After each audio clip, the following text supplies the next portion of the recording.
Picture this. It is 11:43 p.m. on a Wednesday. You're sitting in bed with your phone, banking app open in one tab, and a calculator open in the other tab. You're doing math again, moving $400 from savings to checking. Because your rent auto drafts tomorrow morning, and you're $400 short. And the thing that is eating you alive right now, the thing that has your jaw clenched so tight your teeth might crack, is that you made $11,600 this month before taxes. $11,600. You out-earned your parents' combined household income from 2003, and you're $400 short on rent. Welcome to being quietly broke. The most exhausting financial identity crisis in America. Look, I am so tired of watching this play out. I'm tired of seeing people I know and people you know. People making $140,000 a year or $180,000, flinching when they check their bank balance. These aren't irresponsible people. These aren't people buying yachts. These are people who went to the right schools and got the right degrees, landed the right jobs, did everything the American success playbook told them to do, and somehow ended up with a net worth that rounds to zero. And here is what really gets me. Nobody talks about it, because how do you admit you're broke when your LinkedIn says senior product manager? How do you tell your mom you can't help with her medical bills when she just bragged to her church group about your fancy tech salary? You can't do it, so you just don't. You just sit there at 11:43 p.m., moving money around like a shell game, praying nothing unexpected happens before Friday's direct deposit. I call this the six-figure mirage. It is the gap between what your salary promises and what your life actually delivers. It is the distance between the number on your offer letter and the number in your checking account at 11:43 p.m. on a Wednesday, and that gap is wider than it has ever been. Here is a number that should make your eye twitch. The lifestyle that a $50,000 salary bought back in 1990. A decent apartment, a reliable car, and groceries without doing mental math. That exact same lifestyle now costs roughly $140,000. In cities like Denver, Austin, or Seattle. Not San Francisco, not Manhattan. Just Denver. And yet every financial institution and every family member, every random person at a dinner party still operates under this fossilized assumption. The assumption that making six figures somehow means you're rich. That crossing the $100,000 threshold means you've won, that you should just be grateful and shut up. That assumption is the enemy, not your spending habits and not your avocado toast. That outdated, mathematically illiterate cultural expectation that $100,000 equals wealthy is doing massive financial damage to high earners more than any credit card interest rate ever could, because it creates shame, and shame keeps people silent, and silence keeps people stuck. Now you might be thinking, come on, 140,000 is still a lot. And yeah, on paper, sure, it is 2.5 times the median income. Congratulations. You know what else looks great on paper? A gym membership you haven't used since February. Looking good on paper means absolutely nothing if the reality is that you're one busted transmission away from having to put your groceries on a credit card. My name is Penny, and I spend way too much time analyzing this. Why people who should be building wealth are instead building an elaborate illusion. If you've ever gotten a raise and somehow ended up with less money in your savings account just 6 months later, or if you've ever declined a friend's wedding invitation, not because you were busy, but because you genuinely could not afford it, the flight, the hotel, and the gift, make sure to hit that subscribe button and give this video a thumbs up if any of this hits close to home for you, because what I'm about to break down is the exact financial anatomy of how a $140,000 salary gets eaten alive before you ever get a chance to build anything real. We're talking real numbers and real math.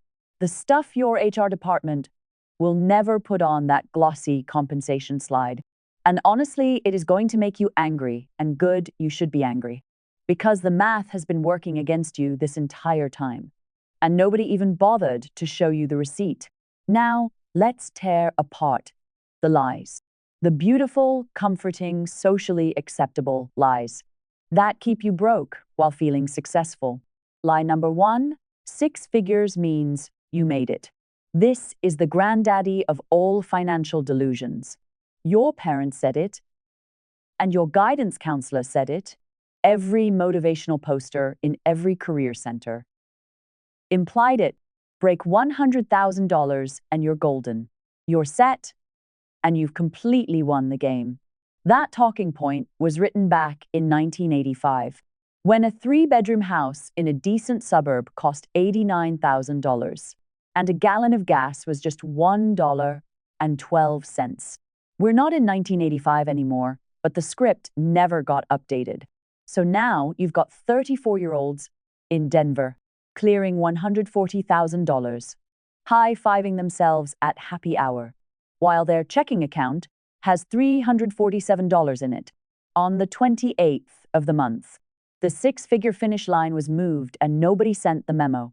Lie number 2, you just need to budget better. I am so tired of this one. I could scream. Every personal finance guru with a ring light and a whiteboard wants to tell you the problem is your spending habits. Track your lattes, cancel your subscriptions, use the envelope method. Cool. You saved $127 a month. Your rent is still $3,200. Your student loan payment is still $800. Your health insurance deductible is still $4,000. You didn't out-budget a structural affordability crisis. That is like bailing water out of the Titanic with a coffee mug. Technically, you're doing something, but practically you're still sinking. The budgeting industrial complex, and yes, I'm calling it that, exists to make you blame yourself so you never look up. And ask why a 1-bedroom apartment costs more than your parents' first mortgage. Lie number 3, high earners who are broke are just bad with money. This one is my personal favorite because it is so perfectly designed to shut down the conversation. It reframes a systemic problem as a personal failure. And look, are some people reckless? Sure. But when 40% of households earning over $100,000 report living paycheck to paycheck, according to a Lending Club survey, that is not a character flaw epidemic. That is a system working exactly as designed. Banks want you leveraged, and employers want you dependent, and landlords want you stretched to the absolute limit. The entire economic infrastructure around high earners is built to extract every dollar before you can save it. Your HR department set your default 401k contribution at 3% because they know if they set it at 15%, half the office would completely opt out and panic. The system is calibrated to keep you spending, not saving. Now you might be thinking, come on, nobody's forcing people to buy BMWs and eat at expensive restaurants. And you're right. Nobody holds a gun to your head. But here is what they do instead. They build an entire social architecture where your professional credibility is tied to visible consumption. Your boss notices your watch, and your clients notice your car. Your co-workers notice your shoes. You're not buying a $700 car payment. You're buying permission to be taken seriously in rooms where deals get made. That is not vanity. That is a tax. I call it the credibility premium. It is the invisible surcharge high earners pay to maintain the appearance. That justifies their income, and it is bleeding them dry. Lie number 4. If you're struggling at $140,000, imagine how people making $40,000 feel. This is weaponized guilt. It is designed to make you shut up about your problems, and it works beautifully. You internalize the shame. You stop talking about it. You stop seeking help. You suffer alone at 2 a.m. staring at your credit card statement. on your phone while your partner sleeps, doing mental math that never adds up. Financial stress doesn't care about your tax bracket. A Federal Reserve study found that 37% of Americans couldn't cover a $400 emergency. Nobody asked what their salary was first. Here is the truth. Nobody in your LinkedIn feed will ever post. The gap between earning money and keeping money has never been wider. The entire consumer economy is an extraction machine, dressed up as a reward system. Every raise you get triggers a cascade of upgrades that were pre-sold to you before the direct deposit even cleared. You are not failing at money. Money was designed to fail you at this exact income level. High enough to disqualify you from help. Low enough to drown in the expectations attached to it. All right. Here is where we stop feeling sorry for ourselves and start doing actual math. Because I am tired of watching smart people with real paychecks act like they're completely financially helpless. You're not helpless, you're disorganized. There is a difference. Let's talk about what I call the paycheck evaporation protocol. That is the system, not a system you designed, but one designed around you. That ensures every dollar you earn has somewhere to go. Before you even open your banking app on Monday morning, credit card companies, landlords, auto lenders, and subscription services, they all get paid first and you get whatever's left, which is nothing. That is not an accident. That is architecture. Here is how you demolish it mechanism by mechanism. The first thing that actually works is reverse budgeting. Forget tracking every coffee. That is a losing game and you know it. Instead, you decide one number, the amount that gets pulled from your checking account the day after payday, before rent, before the BMW. Before your friend texts you about brunch with the $27 Eggs Benedict. According to Fidelity, people who automate savings put away 40% more than people who manually transfer money. 40%. Because your willpower at 6 p.m. on a Friday is worth exactly $0. You set up an automatic transfer of $1,500 on the 1st and 15th. And that is it. That money hits a high-yield savings account or a brokerage before you can even touch it. You learn to live on what is left, not the other way around. The second thing is killing your phantom expenses. I'm not talking about Netflix. I'm talking about the $347 per month you're bleeding on things you completely forgot you're even paying for. The Equinox membership you used exactly twice in January. The Adobe subscription from when you thought you'd start a side hustle. The meal kit delivery that keeps showing up, even though you've ordered DoorDash over it 3 times this month. The average American spends $219 per month on unused subscriptions. For high earners, that number skews closer to $300 or $400 because the subscriptions are fancier. That is $4,800 a year. Invested at 8% over 20 years, that is $219,000. You are not paying for convenience. You are paying for the privilege of forgetting you're being charged. The third thing, and honestly this one makes me want to scream, is the completely free employer match. If your company offers a 401k match and you are not maxing it out, you are handing cash back to your employer and saying, no, thank you. I'd rather buy another round of craft cocktails at $18 each. A typical match is 50 cents on the dollar up to 6%. On $140,000, that is $4,200 per year in free money. Over a 25-year career at average market returns. That single decision is worth over $300,000.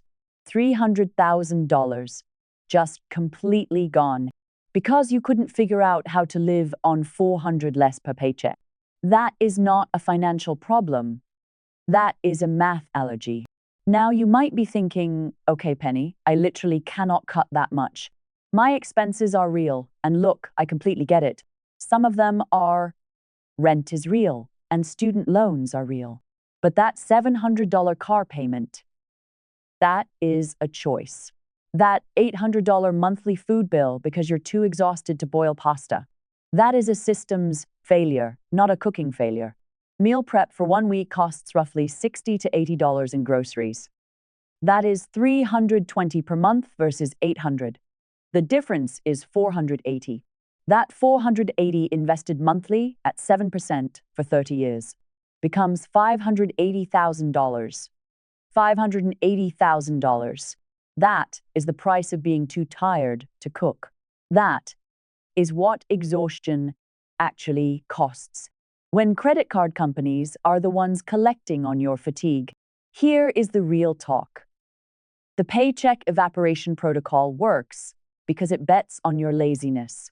It bets that you won't automate, and it bets that you won't audit.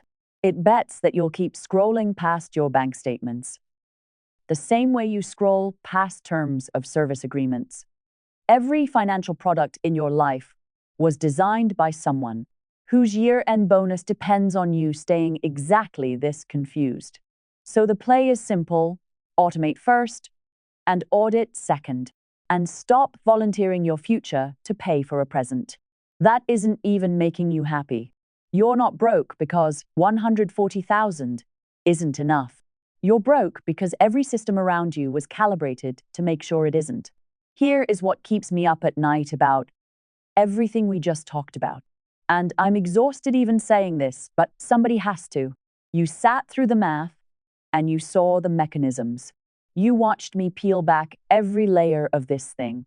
And right now, right this second, there is a version of you that wants to close this video, open DoorDash, and order pad thai you don't need, and scroll Instagram until you fall asleep at 1:23 a.m. next to a person you're splitting rent with, because neither of you can afford that apartment alone. That version of you is comfortable. That version of you is also going to be 58 years old, with $212,000 in a 401k, and a body that hurts, and a LinkedIn profile that reads like a eulogy for ambition. Ambition that never converted into anything real. I need you to kill that version of you tonight. Not tomorrow, not after your next paycheck, not after the holidays. Tonight. Because here is the thing that really gets me. You are not broke. Broke is just a condition. What you are is captured. You've been captured by a system that looked at your salary and said, perfect. This one makes enough to keep spending, but never enough to escape. The leasing company that approved your BMW at $700 a month didn't see a successful professional. It saw a revenue stream with a heartbeat. The landlord charging you $3,200 for 740 square feet. In a neighborhood you picked because it photographs, well, didn't see a tenant. They saw a prisoner who'd renew every single year. Because admitting you need to downgrade feels like admitting you failed. Chase Bank didn't give you that $28,000 credit limit because they believe in you. They gave it to you because they ran the numbers and calculated you'd carry a balance for 7 years at 22.9% APR. You are not their customer. You are their product. And I know you're sitting there thinking, but I worked hard for this. I earned the right to live well. Yeah, you did work hard, and nobody's taking that from you. But living well and performing well are two completely different things. One fills your life, and the other drains your bank account. And you've been doing the second one while telling yourself it is the first. Look around your apartment right now. How much of what you own actually makes your life better? And how much of it exists so that when someone comes over, they think you're doing well? That $2,400 couch you're sitting on, does it make you happier than a $600 one would? Or did you buy it because you saw something similar on Instagram and thought, I should have something like that by now? Be honest. Nobody's watching. It is just you and the math. The quietly broke trap isn't a financial problem. I'm tired of people calling it that. It is an identity crisis dressed in business casual. You built an entire life around the story that you're successful. And now you can't change a single spending habit without feeling like the story falls apart. You'd rather be silently drowning in $40,000 of credit card debt than let your college friends see you suggest the cheaper restaurant. You'd rather turn down free employer match money than see a smaller number on your paycheck. You'd rather bleed out financially in slow motion than admit the life you built is a set, not a home. That is not a budgeting issue, that is a hostage situation. And the hostage taker is the person you pretend to be online. So here is the only question that matters. Not how do I fix my finances? We covered that. The question is, are you brave enough to be publicly less impressive in exchange for being privately free? Because that is the trade.